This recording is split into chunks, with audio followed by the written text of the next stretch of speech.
Jelajahi cara baru mendapatkan informasi. Download Metro TV Extend sekarang.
Kembali bersama kami di editorial Media Indonesia. Kang Ade, kalau kita cermati dari 10 tersangka yang terlibat dalam jaringan sindikat itu merupakan pendonor ginjal sebelumnya. Apakah ini memang cara yang efektif begitu ya untuk ikut meyakinkan para korban-korban selanjutnya bahwa ternyata mereka baik-baik saja begitu setelah melakukan donor, sehingga kemudian itu menjadi lebih mudah begitu kepada para korban untuk ikut terpancing untuk melakukan penjualan ginjal. Dan model-model edukasi seperti apa kemudian yang paling bisa pas digunakan untuk mengatasi persoalan kalau misalnya pendonornya saja turut menjadi mengkampanyekan penjualan ginjal begitu, bagaimana? Nah, ini menurut saya yang yang membuat bisnis ginjal ini semakin marak ini adalah ulah para pendonor ya, para pendonor ginjal ilegal ini. Malah tempo hari di Metro TV ada investigasi, itu ada sebuah kampung di Jawa Barat disebutnya Kampung Ginjal. Kampung Ginjal itu adalah orang sebagian warganya banyak yang mendonorkan ginjal secara ilegal. Yeah. Dan lebih mirisnya lagi itu tidak hanya transnasional ya, tidak hanya lintas negara, tapi juga ada bisnis ginjal yang dilakukan di dalam negeri. Gitu. Jadi menurut saya pemerintah harus betul-betul memberikan edukasi ya, mengawasi mantan-mantan pendonor ini, karena mereka berpotensi untuk meyakinkan orang lain yang ingin menjual ginjalnya. Dan mereka bisa meyakinkan, saya ini masih sehat-sehat aja, saya masih nyangkul, masih ke sawah gitu. Nah, ini menurut saya harus betul-betul diawasi, jangan sampai mereka ini menjadi menjadi jaringan terdepan untuk mencari anggota masyarakat yang ingin menjual ginjalnya. Jadi harus betul diawasi. Karena ketika ginjal kita diambil tentu saja juga ada kekuatan kita juga yang melemah gitu. Jadi secara kesehatan harus diedukasi bahwa ini adalah tindakan yang sangat salah gitu. Kemudian secara hukum juga harus disampaikan bahwa ini pidananya cukup keras. Kalau kita lihat di TPPO itu jelas dari 5 tahun sampai maksimal seumur hidup. Dari sekian juta menjadi 5 miliar. Nah, ini kan kalau kita lihat dari undang-undang berbagai regulasi ini kan sangat keras sekali. Jadi korban bisa dikenakan pidana juga begitu? Bisa dikenakan pidana juga karena dia secara sadar menjual ginjalnya. Ini dari undang-undang kesehatan, KUHP semuanya bisa dipidana gitu. Nah, namun saya juga tidak tahu aparat penegak hukum kok toleran ya. Jadi mereka tuh disebut korban, padahal mereka pelaku juga, pelaku diri sendiri yang menjual organ tubuhnya gitu. Saya kira harus dipidana dan ini harus menjadi efek jerak gitu. Jadi jangan sampai ini menjadi terulang lagi. Ada 3 hal tadi, kemudian edukasi, penindakan, dan pencegahan. Kemudian yang terkait dengan misalnya bagaimana aparat kita ini kesulitan menembus birokrasi di sana. Kita tahu bahwa KTT ASEAN kemarin di Labuan Bajo, salah satu yang menjadi isu penting selain geopolitik itu adalah TPPO. Di ASEAN ini sangat marak. Nah, menurut saya dalam konteks kita bagaimana menyelesaikan kasus TPPO lintas negara ini, kita bisa G2G ini, bisa government to government untuk menyelesaikan ini. Kita sudah punya komitmen bersama kok ketika di Labuan Bajo kemarin, laksanakanlah itu. Jangan sampai kemudian Pak Hengki dan teman-teman gitu pihak kepolisian tersaruk-saruk di sana. Di sana kan ada kedutaan besar kita, di sana kan ada atase pertahanan kita dan sebagainya. Mereka harus bekerja keras bagaimana 112 ya WNI yang sebagian masih di sana itu harus diselamatkan. Gitu. Jangan sampai kepolisian ini kebingungan sendiri di sana, harus dibantu. Dan pihak pemerintah Indonesia juga dan Kemenlu juga harus bergerak, meyakinkan, meminta kepada pemerintahan Kamboja agar ini kemudian dipotong, diselesaikan. Kita tahu bahwa rumah sakit tersebut sudah berulang kali juga melakukan transplantasi ginjal secara ilegal. Dan ini menurut saya sih mesti ada tindakan juga dari pemerintahan Kamboja. Sebelumnya sudah ada tindakan, tapi ini muncul lagi seperti ini. Jadi menurut saya masalah kejahatan bisnis ginjal lintas negara ini harus diselesaikan tidak hanya oleh kepolisian tapi juga oleh pemerintah, oleh Kementerian Luar Negeri. Jadi secara komprehensif kita harus melihatnya. Ya, Kang Ade, apakah ini merupakan potret dari bangsa Indonesia ya? Karena kan negara-negara pendonor itu diidentikan dengan negara-negara miskin begitu. Di mana kemudian masyarakatnya itu tidak mampu secara ekonomi sehingga kemudian akhirnya mereka menjual organ ginjalnya hingga sampai ke luar negeri. Menurut Anda seberapa besar sih kemudian efek ini, citra ini terhadap citra bangsa kita ini mengenai kejadian penjualan ginjal ini? Ya, bisnis ginjal lintas negara ini menurut saya sangat memalukan ya. Yeah. Ini kalau kita lihat di berbagai kasus penjualan ginjal yang marak yang menurut data WHO ini kan negara-negara terbelakang. Kita ini kan negara yang disebut kemarin itu kan negara berpendapatan menengah ya, menengah dan pada arahnya maju gitu, pendapatan menengah tapi ke arahnya tinggi, upper ya. Tetapi faktanya soal kemiskinan kita belum bisa teratasi. Kemarin misalnya dalam survei BPS, bagaimana misalnya di kantong-kantong yang disebut hilirisasi industri marak, tapi kemiskinan bertambah, gitu. Jadi persoalan kemiskinan saya kira harus diatasi ya. Karena masalahnya di situ, akar masalahnya kemiskinan ini. Orang ketika miskin ya bisa betul-betul miskin paham, bisa kalap juga ketika tidak ada sentuhan edukasi di situ. Jadi menjadi jalan pintas, apalagi kemudian jaringan-jaringan calo-calo penjual bisnis ginjal ini marak ke kampung-kampung. Ini menurut saya sih perlu ada upaya menyeluruh dari pemerintah kita ya mengatasinya gitu. Apakah memang selama itu belum ada ya, Kang Ade ya, paling melakukan edukasi yang masif begitu mengenai ilegal atau mungkin tidak bolehnya penjualan organ itu dan kemudian pendidikan bahwa sebetulnya penjualan organ itu bisa dipidana. Apakah memang selama itu belum dilakukan ya? Kalau kita lihat dari pemberitaan tampaknya edukasinya belum masif ya. Yang kita tahu bahwa isu TPPO ini hanya isu buruh migran ya. Dan isu jual beli organ tubuh ini belum menjadi isu utama di masyarakat. Jadi saya kira peran media dalam konteks bagaimana media memerankan sebagai agen pentahelik ya. Itu peran media harus di depan juga. Dalam hal ini misalnya media Indonesia kita beberapa kali terakhir ini kita gencar juga mengangkat soal bisnis ginjal ini. Termasuk hari ini kita editorialkan. Ini dalam rangka kita memberikan edukasi kepada masyarakat ya, selain sifatnya memang informatif ya. Jadi ini informasi kemudian juga kita secara edukasi juga kita bagaimana kita muncul public awareness ya di masyarakat mengenai fenomena bisnis ginjal ini di bawah permukaan tampaknya sih masih banyak. Tadi yang disampaikan oleh Pak Hengki, jumlah tersangka kemungkinan bertambah sekarang masih dalam pengusutan. Baik itu para calon tersangka yang ada di dalam negeri, jaringan-jaringan di kampung-kampung itu, sampai kemudian di lintas negara. Cuma yang di lintas negara ini masih kerepotan dalam hal birokrasi. Seperti itu. Kang Ade, terakhir nih singkat saja, yang ini mengenai peran dari aparat ya, yang selalu ada begitu dalam kasus TPPO ini. Bagaimana kemudian kita bisa mengurangi ya peran dari aparat-aparat itu yang turut berperan begitu ya dalam TPPO ini? Karena ada ketidakyakinan bahwa aparatnya itu hanya cuma satu, pasti ada anggota aparat yang lain ataupun oknum dari imigrasi yang lain yang juga turut berperan, Kang Ade. Nah, ini bagaimana menyelesaikannya? Ya, kalau kita lihat di Undang-Undang TPPO ya, nomor 21 tahun 2007 itu cukup keras ya, penyelenggara negara yang terlibat itu hukumannya lebih keras lagi ya. Jadi oleh karena itu menurut saya tidak ada pilihan lain. Efek penjeraan ini bagi aparat yang terlibat ya, baik itu kepolisian, imigrasi dan pihak-pihak lain yang membantu ya dalam konteks dia penyelenggara negara itu mesti lebih keras. Karena dia tidak ada alasan lagi untuk terlibat di situ. Itu udah orang yang paling tahu gitu kan. Bisnis haram ini bagaimana dicegah gitu, diatasi. Kalau dia terlibat itu malah memuluskan. Jadi saya kira kita punya Satgas TPPO saya kira harus bekerja cepat gitu, mengatasi berbagai kasus-kasus TPPO termasuk bisnis ginjal ini agar betul-betul ini tidak menjadi sebuah sebuah kebiasaan ya, sebuah hal yang dimana kita menganggap lumrah. Ini saya kira ketika masyarakat kemudian memaklumi bisnis ini, menurut saya sih ini sangat berbahaya bagi negara ini gitu. Baik, Kang Ade, terima kasih atas waktunya. Selamat pagi, Kang Ade. Pagi, Egan. Pemirsa, apabila pemerintah ingin menghapus praktik tidak beradab ini, tentu dengan mengurangi angka kemiskinan agar tidak ada lagi orang yang ingin menjual organ tubuhnya untuk menyambung hidup.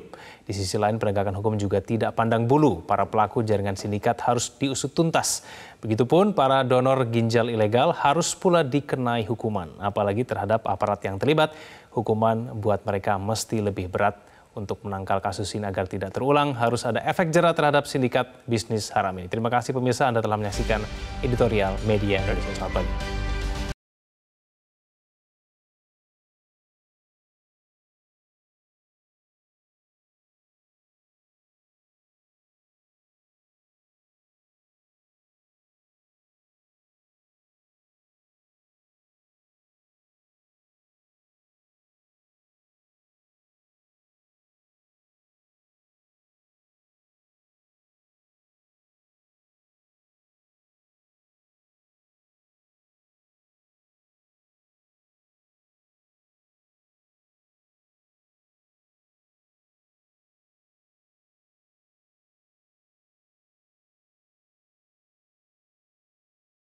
Cara mudah mendapatkan informasi dengan satu sentuhan jari. Download Metro TV Extend.